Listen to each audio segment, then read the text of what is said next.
ये हिंदी का model set है 2025 की परीक्षा के लिए और इसमें भी टोटल 5 गो सेट दिया है ऑब्जेक्टिव का और 5 गो सेट दिया है सब्जेक्टिव का।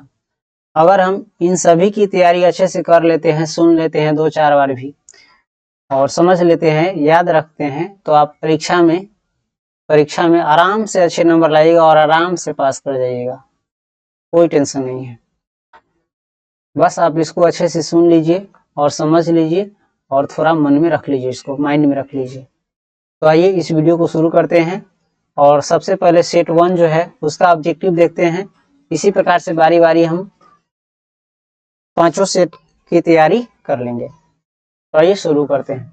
और इसमें आपको हिंदी में टोटल 100 वो ऑब्जेक्टिव क्वेश्चन आपको दिया जाएगा, जिसमें से किसी भी 50 का ही आपको आंसर देना है। और इसमें सबसे पहला प्रश्न है दिल छोटा करना मुहावरे का अर्थ। तो दिल छोटा करने का अर्थ होता है हत उत्साहित होना, जिसकी हिम्मत डाउन हो जाए, उत्साह कम हो जाए, होता है ना, खुशी का उमंग रहता है और कोई घटना होता है, कुछ होता है तो क्या हो जाता है, उत्साह खत्म हो जाता है, मन छोट हो जाता है, हिम्मत टूट जाता है, समझे कि नहीं। उसी को कहते हैं दिल छोटा करना। तो दिल छोटा करना का अर्थ क्या होता है, हत उत्साहित होना। आंखों का तारा होना मुहावरे का अर्थ। आंखों का तारा होना मुहावरे का अर्थ होता है प्रिय होना, समझे। आंखों का तारा होना का अर्थ प्रिय होना। लाल पीला होना मुहावरे का अर्थ क्या होता है, क्रोध करना। लाल पीला होना मुहावरे का अर्थ क्रोध करना यानी गुस्सा करना। गोद में सोने वाला के लिए एक शब्द है अंकशाई। गोद में सोने वाला के लिए एक शब्द है अंकशाई। अंक माने होता है गोद और शाई माने सोने वाला। तो गोद में सोने वाला के लिए एक शब्द है अंकशाई। शिक्षा शब्द क्या है, शिक्षा स्त्रीलिंग है। शिक्षा क्या है, स्त्रीलिंग है। सभा शब्द क्या है, सभा भी स्त्रीलिंग ही है, सभा स्त्रीलिंग है। परीक्षा क्या है, परीक्षा पुल्लिंग है। परीक्षा शब्द क्या है, पुल्लिंग है। घी शब्द क्या है, पुल्लिंग है। घी ध्यान रखिएगा, वैसे आया था ये क्वेश्चन परीक्षा में। घी क्या है, पुल्लिंग है। वचन के कितने भेद होते हैं, 2। हिंदी में वचन के कितने भेद होते हैं, 2। एक वचन और बहुवचन। द्विवचन संस्कृत में होता है, संस्कृत में 3 गो वचन होता है और हिंदी में 2 ही वचन होते हैं, एक वचन और बहुवचन। तो वचन के कितने भेद है, 2। अग्नि का दूसरा नाम यानी पर्यायवाची शब्द क्या है, पावक। अग्नि का पर्यायवाची पावक। कमल का पर्यायवाची क्या है, सरोज। कमल का पर्यायवाची क्या है, सरोज। जो बहुत बोलता है उसके लिए एक शब्द क्या है, वाचाल। जो बहुत बोलता है उसको कहते हैं वाचाल। जो पुरुष अभिनय करे उसके लिए एक शब्द क्या है, अभिनेता। अभिनय करना का अर्थ होता है एक्टिंग करना। जैसे फिल्मों में जो हीरो होता है, हीरोइन होती है, कोई और होता है, वो क्या करता है, एक्टिंग करता है, अभिनय करता है, उसको क्या कहते हैं, अभिनेता। इसी को इंग्लिश में कहते हैं एक्टर। तो जो पुरुष अभिनय करे उसके लिए एक शब्द है अभिनेता। जल में रहने वाली सेना के लिए एक शब्द है नौसेना। जल में जो सेना रहती है उसको क्या कहते हैं, नौसेना। थल में जो, थल पर जो रहता है, भूमि पर, जमीन पर, उसको कहते हैं थल सेना। और जो आसमान में, वायु में हेलीकॉप्टर सबसे लड़ता है उसको कहते हैं वायुसेना। तो जल में रहने वाली सेना के लिए एक शब्द है नौसेना। तीव्र बुद्धि वाला, जिसकी बुद्धि बहुत तेज हो, तीव्र हो, कुश का समान, कुश के समान तेज हो, बहुत ज्यादा तेज बुद्धि वाला, उसको क्या कहते हैं, कुशाग्र बुद्धि। आरी पर कभी चलते होएगा तो कुश का घास जो होता है बहुत तेज होता है, फटाक से गोर में गड़ जाता है। तो तीव्र बुद्धि वाला के लिए एक शब्द है कुशाग्र बुद्धि। कमल नयन शब्द में कौन समास है, कर्मधारय, यानी जिसका नयन, जिसकी आंखें कमल के समान हो उसे कहते हैं कमल नयन। तो इसके कौन समास है, कमल नयन कर्मधारय। आजीवन शब्द में कौन समास है, अव्ययी भाव। आजीवन शब्द में कौन समास है, अव्ययी भाव। अग्रज अनुज शब्द में कौन समास है, द्वंद्व।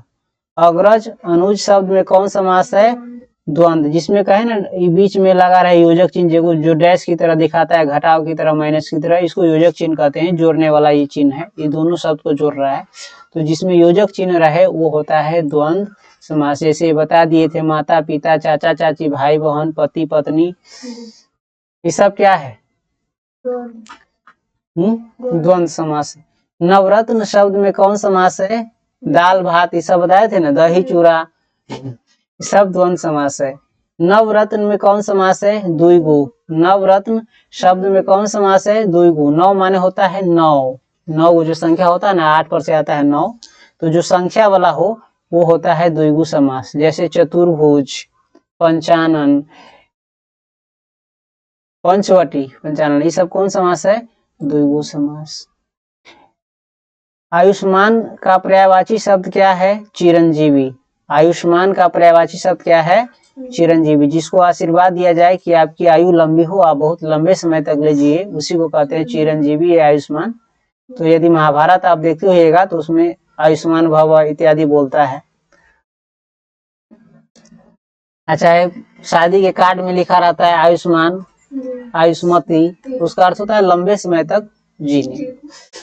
पृथ्वी का पर्यायवाची क्या होता है? भूमि। पृथ्वी का पर्यायवाची भूमि। संधि के कितने भेद हैं?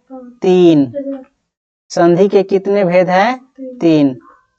दिगंबर शब्द का संधि विच्छेद क्या होता है? दिक जोर अंबर। दिगंबर शब्द का संधि विच्छेद दिक जोर अंबर। एक सेकेंड रुकिए, हमने पहले से इसको रेड कलर से ये सब जो कर दिए है ना, के कारण हम हरा कलर खोज रहे थे कि हरा कलर नहीं है तो मतलब इसको नहीं पढ़ाया, लेकिन ये तो पहले से है। इसमें भी होगा रेड कलर, इसको मिटा देते हैं। ना मिटाई छी, छोड़बी तब ना मिटाते। देखिए एक बार में सब मिटा देते हैं ना, कंप्यूटर ना है, कागजी पर का मिटाना थोड़ी ना है। मिटा गए, लीड वाला नहीं मिटाएगा, ये कंप्यूटर से जो लिखे है ना रेड, लीड वाला पहले से लिखा है, पीडीएफ में ही लिखा गया है, वो फोटो खींचे हैं उसी समय लिखा गया है। मिटाया, ललका खाली मिटाएगा। इस पर मार्कर, इस पर तीर कहते हैं ना कही, बाकी सब तो ठीक है था, बाकी हमको तीर चलाने में दिक्कत हो रहा था। तो ये तीर जहाँ ले जाएंगे ना वहां पर ईमेल आईडी मेरा आ जाता है, इसलिए इसको हटा देते हैं। देखिए ईमेल आईडी हमारा आ गया, विपिन कुमार 91@gmail.com, तो इसको हटा देते हैं।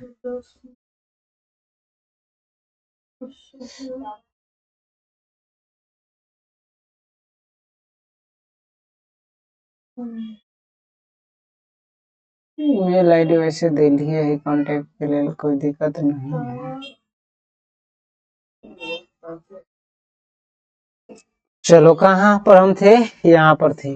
दिगंबर शब्द का संधि विच्छेद होता है दिक जोर अंबर। दिगंबर का संधि विच्छेद दिक जोर अंबर। यशोदा शब्द का संधि विच्छेद क्या होता है? यशः जोर दा। यशोदा कृष्ण को पोसने वाली माँ थी, पाला पोसा इसी ने। यशोदा शब्द का संधि विच्छेद क्या है? यशः जोर दा। तपोबल शब्द का संधि विच्छेद होता है तपह जोर बल। तपोबल शब्द का संधि विच्छेद होता है तपह जोर बल। अब नहीं ना बुझो। वार्तालाप शब्द का संधि विच्छेद है वार्ता जोर आलाप। वार्तालाप शब्द का संधि विच्छेद होता है वार्ता जोर आलाप। महेश शब्द का संधि विच्छेद है महाजोर ईस। महेश शब्द का संधि विच्छेद होता है महाजोर ईस। कठोर शब्द का विलोम क्या होता है? कोमल। जो कठोर होता है, पत्थर दिल होता है, चाहे कोई भी चीज, चाहे वस्तु में जो कठोर होता है उसका उल्टा क्या होता है? कोमल। स्तुति यानी किसी की प्रशंसा करना, किसी का गुणगान गाना, उसी को कहते हैं स्तुति। जैसे भगवान की भी प्रार्थना करते हैं ना, तो उसको भी स्तुति कहा जा सकता है। तो स्तुति शब्द का विलोम क्या होगा? उल्टा क्या होगा? निंदा। निंदा कहते हैं किसी की हिनाई करना को, तो किसी का भी हिनाई नहीं करना चाहिए। कनिष्ठ शब्द का विलोम क्या होगा? ज्येष्ठ। कनिष्ठ शब्द का विलोम क्या होगा? ज्येष्ठ। अंतरंग शब्द का विलोम क्या होगा? बहिरंग। अंतरंग का उल्टा चाहे विलोम बहिरंग। तिमिर कहते हैं अंधकार को। तिमिर शब्द का विलोम क्या होगा? प्रकाश। तिमिर का उल्टा प्रकाश। कृष्ण शब्द का विलोम क्या होता है? शुक्ल। कृष्ण का विलोम शुक्ल। विज्ञान में कौन सा उपसर्ग है? वी। वह हर्षिकार। विज्ञान में कौन उपसर्ग है? वी। पुरातन शब्द में उपसर्ग कौन है? पूरा। पुरातन शब्द में उपसर्ग कौन है? पूरा। चलते हैं अगले पेज पर। आदिकाल शब्द में उपसर्ग कौन है? आदि। आदिकाल में उपसर्ग क्या है? आदि। ये जो देख रहे हैं ये उपसर्ग है। उपसर्ग किसी शब्द के शुरू में लगा होता है। ममेरा शब्द में प्रत्यय क्या है? प्रत्यय किसी शब्द के अंत में लगा रहता है बाद में। ममेरा में प्रत्यय क्या है? एरा। ममेरा में प्रत्यय एरा। पढ़ाई शब्द में प्रत्यय क्या है? आई। पढ़ाई में कौन प्रत्यय है? आई। दिखावट शब्द में प्रत्यय कौन है? आवट। दिखावट में प्रत्यय कौन है? आवट। प्रत्यय बाद में लगा रहता है। शास्त्र का विशेषण क्या होता है? शास्त्रीय। शास्त्र का विशेषण शास्त्रीय। रंग का विशेषण होता है रंगीन। रंग का विशेषण रंगीन। वेद का विशेषण वैदिक। वेद का विशेषण क्या होता है? वैदिक। आचार्य में कौन संज्ञा है? आचार्य कौन संज्ञा है? जातिवाचक। एक आचार्य बोलने से पूरा दुनिया में जितने भी आचार्य होंगे सभी का बोध हो जाता है, तो ये क्या है? जातिवाचक है। चतुराई शब्द में कौन संज्ञा है? चतुराई शब्द कौन संज्ञा है? भाववाचक। किसी की चतुराई या चालाकी देखी नहीं जा सकती है, और जिसको देखा नहीं जा सकता है वो भाववाचक संज्ञा होता है, महसूस किया जा सकता है बस ये। गुच्छा शब्द कौन संज्ञा है? गुच्छा समूह में रहता है किसी चीज का गुच्छा, तो ये समूहवाचक संज्ञा है। गुच्छा समूहवाचक संज्ञा है। चाबी का गुच्छा, राजनीतिक दल, मीटिंग, ये सब समूहवाचक संज्ञा है। प वर्ण का उच्चारण स्थान क्या है? यानी प कहाँ से निकलता है? ओठ से। प फ ब ब ओठ से। द का उच्चारण स्थान क्या है? दंत। त थ द द दांत से निकले। क का उच्चारण स्थान क्या है? क कंठ से निकलता है। क ख ग घ ये सब कंठ से निकलता है। जा दूसर में हम चले गए, कारक में घुस गए। क का उच्चारण स्थान क्या है? कंठ है। कारक के कितने भेद है? 8। कारक के कितने भेद है? 8। ये सभी बता दिए। कर्ता ने कर्म को, करण से संप्रदान को, के लिए पदान से समन्वय की, अधिकरण में पर संबोधन है अवजी। अरे 5 हो गया, 8 हो गया। चलो, कारक के कितने भेद है? 8। समझ गए। पेड़ से पत्ते गिरते हैं, किस कारक का उदाहरण है? यहाँ पर तो अनु का याद आ गया। जैसन उदाहरण दिले कोई भुलाइयो न सके छी। कथी कहै छै? कुछो गिरता अपदान कारक। सबसे खतरनाक कंसेप्ट दिले। करण कारक का चिन्ह क्या है? से चाहे द्वारा। कर्ता ने कर्म को करण से, तो करण का चिन्ह क्या है? से। बाल कृष्ण भट्ट, यहाँ से किताब इसको दे लो। बाल कृष्ण भट्ट रचित रचना निम्न में से कौन है? यानी इनमें से कौन है जिसकी रचना बाल कृष्ण भट्ट ने की है? जिसको बाल कृष्ण भट्ट ने लिखा है तो बातचीत। बातचीत के लेखक कौन है? बाल कृष्ण भट्ट। सूबेदारनी किस शीर्षक कहानी की पात्रा है? यानी सूबेदारनी कौन कहानी में रहला? उसने कहा था। कथी कहले रही मालूम हो न तोरा? चुप रहो। उसने कहा था किस प्रकार की कहानी है? चरित्र प्रधान। इनमें लहना सिंह के चरित्र के दिखायल गेल। एकरा हजारों दुख हो तैयो ई कहे छै ना। इतना दुख उठाबी तैयो नहीं कहे छै। तो ये किस प्रकार की कहानी है? चरित्र प्रधान की। रामधारी सिंह दिनकर की रचना निम्न में से कौन है? अर्धनारीश्वर। याद किए ना? पाठ और लेखक का नाम देख रहे हैं? हाँ, बहुत मजबूत हुई नंबर लाए वाला में, पास कराए वाला में सबके सबसे ज्यादा हाथ है चैप्टर और लेखक के नाम। तो रामधारी सिंह दिनकर की रचना कौन है? अर्धनारीश्वर है ना। याद कर लिए। बाल कृष्ण भट्ट सब ना शुरू से। बातचीत के लेखक बाल कृष्ण भट्ट। उसने कहा था कि चंद्र शर्मा गुलेरी से पूरा याद कर लेना, नहीं तो हम इसका वीडियो एक अलग से बना के डाल देंगे इसी प्लेलिस्ट में, ठीक है? सुन लेना अभी। रामधारी सिंह दिनकर का जन्म स्थान कहाँ है? सिमरिया बिहार में। रामधारी सिंह दिनकर का जन्म स्थान कहाँ है? कहाँ जन्म हुआ? सिमरिया में, जो बिहार में है। रामधारी सिंह दिनकर किस युग के कवि है? कवि थे? छायावाद उत्तर युग के। रामधारी सिंह दिनकर किस युग के कवि थे? छायावाद उत्तर युग के। छायावाद कहते हैं वो पेड़ से, बादल से, सबसे जो बतिया ले छै ना, भूमि से, जमीन से, पानी से, कुछो कल्पना मन में कर लेत। बादल बरसत तो ओकरा लगतू आंसू बरस रहले, आसमान रो रहले। ऐसने कल्पना करे वाला कहे छै छायावादी। और कवि ज्यादातर छायावादी हो। निम्न में से किस शीर्षक कहानी में गैंग्रीन का उल्लेख है? रोज में। रोज में किसका उल्लेख है? गैंग्रीन का। वे कांटा गड़ने से हो जाता है इस कहानी के अनुसार, वैसे होता नहीं। रोज शीर्षक कहानी की नायिका कौन है, यानी हीरोइन कौन है? मालती। रोज शीर्षक कहानी की नायिका मालती है। अजय के पिता का नाम क्या था? डॉक्टर हीरानंद शास्त्री। अजय के पिता का नाम क्या था? Doctor Hiranand Shastri. B option होगा इसका। भगत सिंह की रचना कौन है? एक लेख और एक पत्र। निम्न तीन हम छोड़ देते रही, जरूरी से ज्यादा बोले कोशिश करी छी। भगत सिंह की रचना कौन है? एक लेख और एक पत्र। चौर कैसे ताल है? उथले। चौर कैसे ताल है? उथले। और मन बताए थे ना, मन गहरा होता है, जैसे पोखरी में कभी मन फूट जाता है, नदी में मन फूट जाता है। ऊपरी माटी ना छिछलहर जैसा रहे, खेत में देखो ऊंच रहे, कहीं गहरा रहे में जाबे तो भबाक से अंदर रह ओकरा चाहे भूया नचित रही छो, मन फोड़ दे छो। पहले ज्यादा रहते नहीं, अब तो बारिश से कौन। विष्णु किस शीर्षक कहानी की पात्रा है? सिपाही की माँ। विष्णु किस कहानी शीर्षक की पात्रा है? सिपाही की माँ। ओ सदानीरा के निबंधकार कौन है या लेखक कौन है? जगदीश चंद्र माथुर। ओ सदानीरा के निबंधकार या लेखक या रचयिता या रचनाकार जगदीश चंद्र माथुर। सब एक एक अर्थ हो, रचनाकार, लेखक, रचयिता, निबंधकार, कहानीकार, एकांकीकार, सब एक अर्थ। मेन लिखे वाला कौन है? तो सदानीरा शीर्षक के निबंधकार कौन है या लेखक कौन है? जगदीश चंद्र माथुर। बहुजन संप्रेषण के माध्यम नामक पुस्तक के रचयिता कौन है? जगदीश चंद्र माथुर। दलित साहित्य का सौंदर्य शास्त्र नामक आलोचना पुस्तक के रचयिता कौन है? ओम प्रकाश वाल्मीकि। दलित साहित्य का सौंदर्य शास्त्र नामक यह तो न तो ओम प्रकाश वाल्मीकि में। ओम प्रकाश और कलीराम किस शीर्षक पाठ के पात्र है? जूठन के। ओम प्रकाश विद्यार्थी रहे, कलीराम हेड मास्टर रही। जो झाड़ू लगा पूरा मैदान में, यो कहानी सुनाए हैं। आदमी यथार्थ को जीता ही नहीं। देखिए एक कारण करो, हमरा लगी। आदमी यथार्थ को जीता ही नहीं, यथार्थ को रचता भी है। यह कथन किस लेखक का है?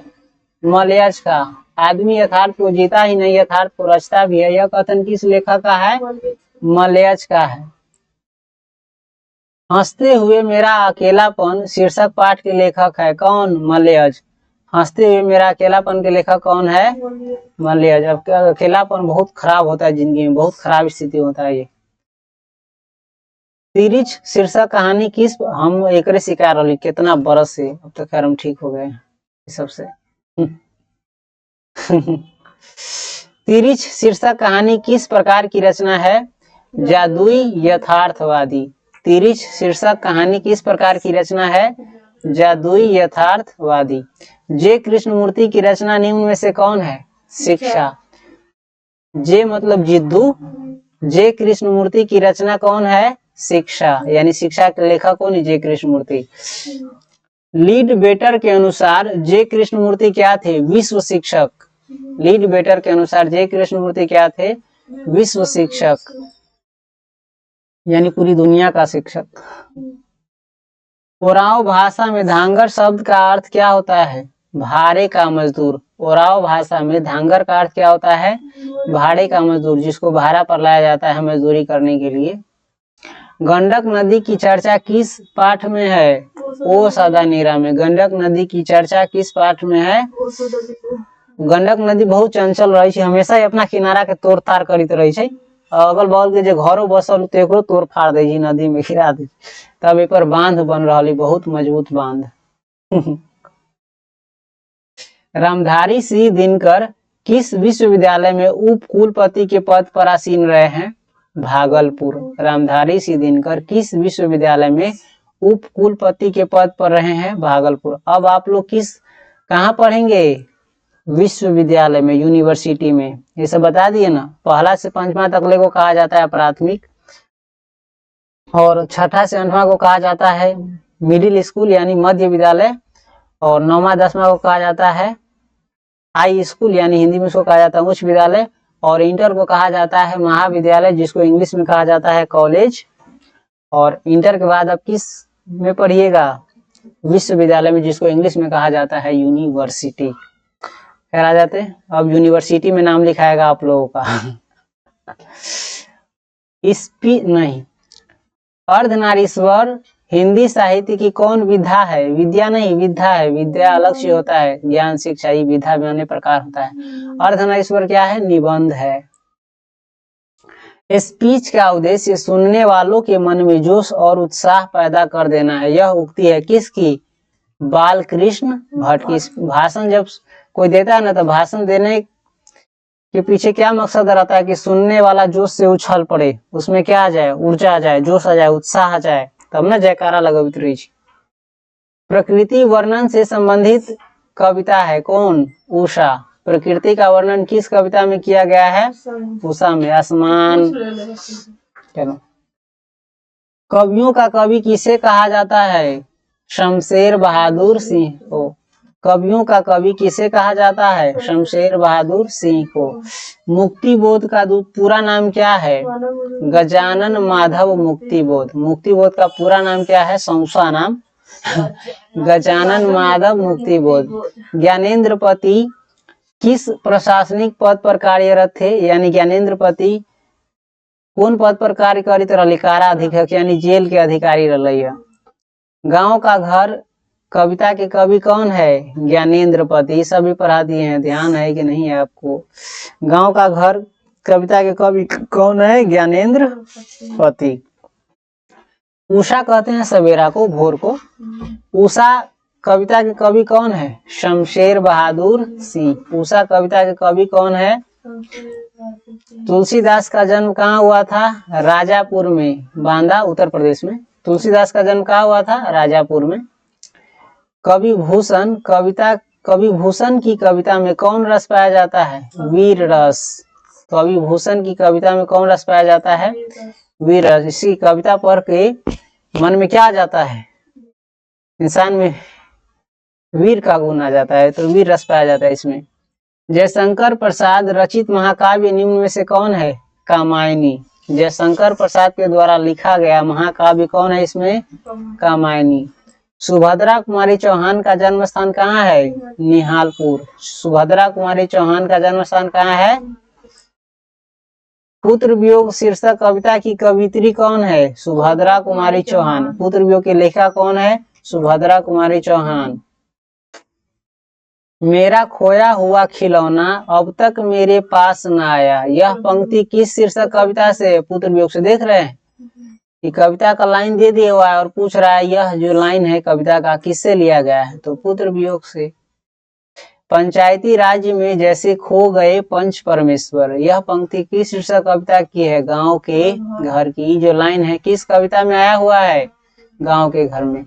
प्यारे नन्हे बेटे को गाछी पर बैठा, ये ना ओ हमरा ना बेटे, हमरा की मालूम, तो गाछी पर बैठा के पूछे।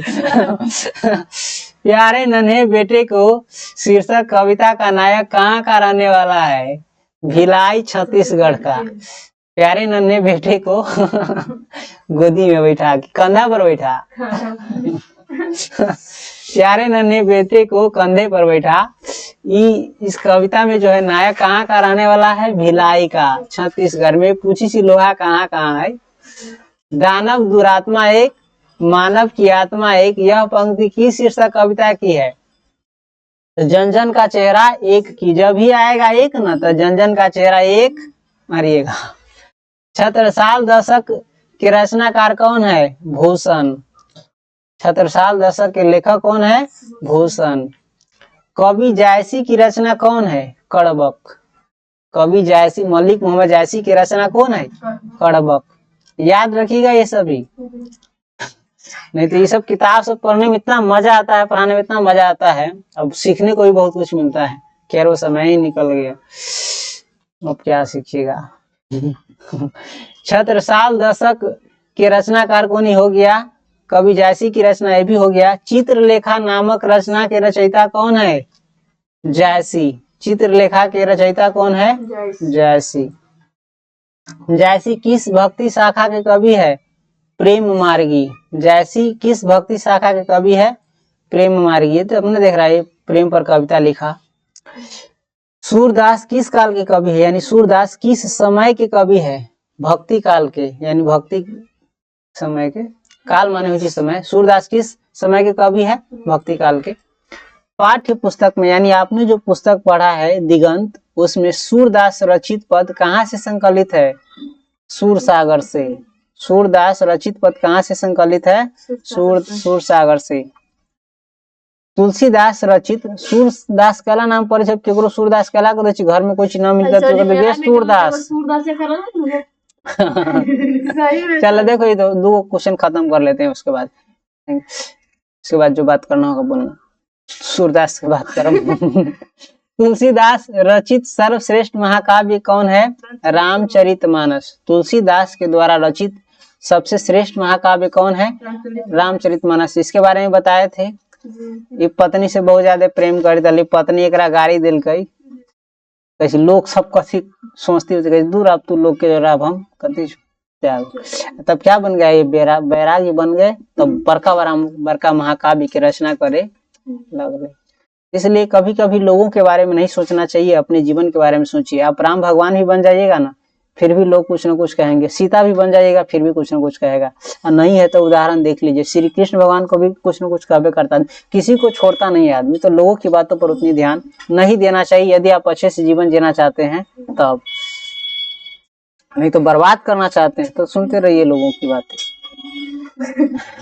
तुलसीदास से अब जीवन हमको मिला है, क्यों हम किसी दूसरे के नजरिए से देखे सोचे हैं? देखो इधर, तुलसीदास रचित सर्वश्रेष्ठ महाकाव्य कौन है? रामचरितमानस। सब याद रखिएगा परीक्षा में, ठीक है? बढ़िया नंबर उठा कर आइएगा। निम्न में लोकनायक किसे कहते हैं? लोकनायक अर्थ होता है लोगों का हीरो, जयप्रकाश नारायण को। इस प्रकार से आपके हिंदी का पहला सेट का ऑब्जेक्टिव हो गया। इसी प्रकार से बाकी सेट की भी हम तैयारी करेंगे।